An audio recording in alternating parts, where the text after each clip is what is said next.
as a test pilot. How did a rootin' American cowboy come to the UK and become our test pilot?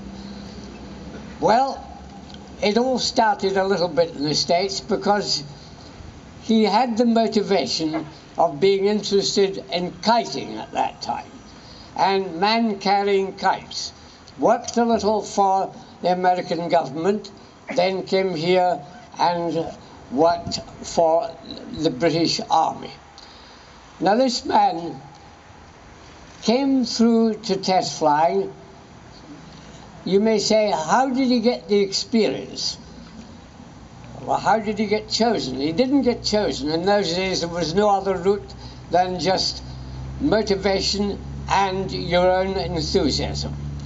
He achieved that, and he came through kites, gliders, and airships, and eventually to aeroplanes.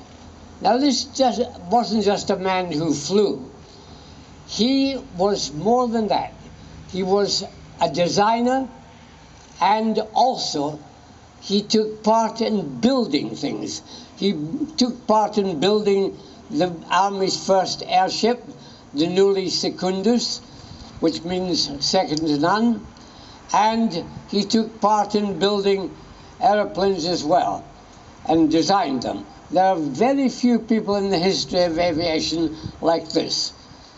And at the end of the day, we had a man there with all the qualities he needed. Being in America as a cowboy, what did he achieve? What did that do for him? Learning to ride, learning to lasso, and learning to shoot. This all gave him coordination, and all pilots need coordination, particularly test pilots, in controlling their actions and quick reactions. That is what he picked up in those early days. Now, he eventually came to flying aeroplanes in a way that made quite a name for himself. He won many competitions in this country, and he was no mean pilot, believe you me. Although he lived in what I call the world of slow motion testing, because things were not moving quite as fast as they do today. Nevertheless, he was under the same danger as they are today. So you have to give him that. It was a dangerous business. In fact, if you go in and look at this string and balsa wood sort of thing he flew in those days, I'm glad it was him, not me. As we are here to commemorate his death. And I remember vividly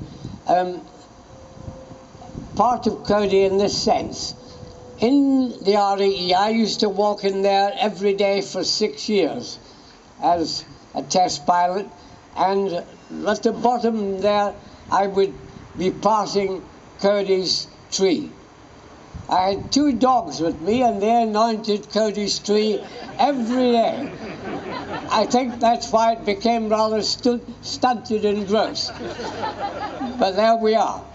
Nevertheless, it was something that reminded me of this wonderful man.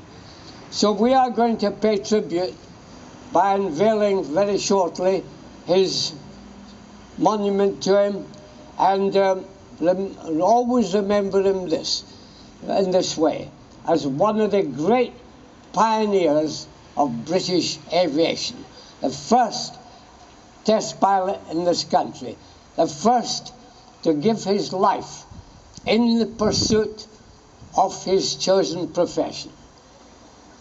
Not only did he give his life, unfortunately we mustn't forget, he had a passenger with him, and one William Evans. And they went together, but there are misfortunes in life. Right.